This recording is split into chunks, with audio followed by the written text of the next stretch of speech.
Pinatunog ang kampana ng Holy Trinity Parish sa Luway, Bohol sa pagdiriwang ng Pasko ng Pagkabuhay. Nagdaos ng misa at pagsasadula ng salubong o ang pagkikita ni Jesus at Birheng Maria.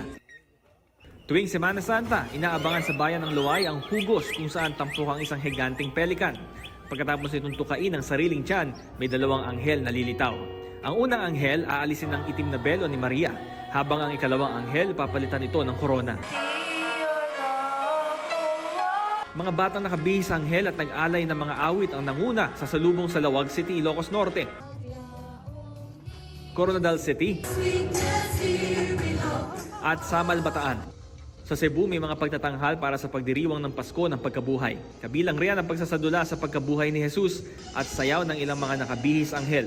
Ngayong Easter Sunday, hinimok ni Pangulong Bongbong Marcos sa mga Pilipinong nagdiriwang na muling pagkabuhay ni Jesus na magkaisa at piliin ang pagiging mabuti. Dahil kapag nagkaisa raw ang mga Pilipino na ginagabayan ng pananampalataya at pagmamahal sa bansa, malalagpasan daw natin ang lahat ng hamon. Mensahe naman sa mga deboto ni Pope Leo XIV nitong bisperas ng Pasko ng Pagkabuhay, huwag maparalisa o masanay sa mga kaguluhan nangyayari sa mundo. Dapat daw gamitin nating ehemplo ang mga santo na lumaban para sa hustisya.